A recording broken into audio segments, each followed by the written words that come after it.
మీరు చూస్తే 5 సంవత్సరాలు రోడ్డు వ్యవస్థ అయితే అధ్వానం అయిపోతే కొద్ది కొద్దిగా ఇది చేసుకుంటూనే around 20,000 kilometres we are able to revive.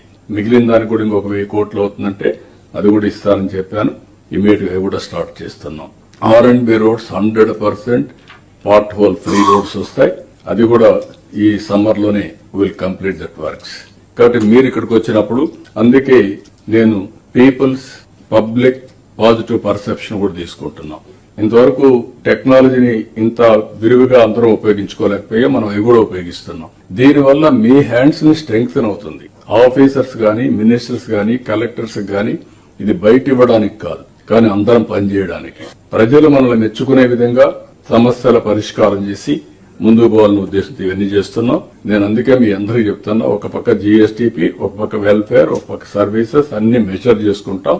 A functionary అయితే సరిగా పనిచేయలేదో ఆ ఫంక్షనరీ మీద ఫోకస్ పెట్టి స్కిల్ లేకపోతే స్కిల్ బిల్డప్ చేస్తాం. ఆయన అప్రమత్తంగా లేకపోతే అప్రమత్తంగా ఉండేదే చేస్తాం. అల్టిమేట్ గా better service delivery is our motive. ఈ విషయం మీరు గుర్తుపెట్టుకోవాల్సిందిగానే మిమ్మల్ని కోరుకుంటున్నారు. అదే మరిగా ఈ రోజు గవర్నమెంట్ లో P4 కూడా రేపు 30th చేస్తున్నాం. దాంట్లో కూడా మనకి క్లారిటీ ఇచ్చాం.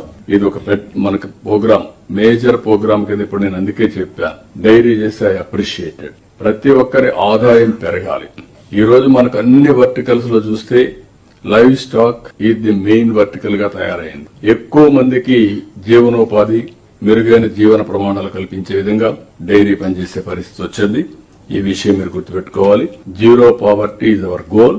మీరు కూడా ఎక్కడికక్కడ జీరో పావర్టీని అడాప్ట్ చేసుకునే విధంగా ఎవరైతే హై నెట్వర్త్ ఇండివిజువల్స్ ఉంటారో వాళ్ళందరినీ మోటివేట్ చేసి వాలంటరీగా ముందుకు వచ్చి పనిచేసే పరిస్థితి తీసుకురావాలి. మేము కూడా వాళ్ళందరినీ కోఆర్డినేట్ చేస్తాం. ఆ కాన్సెప్ట్ అర్థం చేసుకుని ముందుకు పోవడం ఇది నిరంతరం చేయాల్సిన అవసరం ఉంది. సంపద మనం 55 లక్షలు ఆదాయం వస్తుంది, తలసరి ఆదాయం వస్తుంది చెప్తే 23 ఏళ్ళు వస్తుంది. మీరు ఒక విషయం గుర్తుపెట్టుకోవాలి.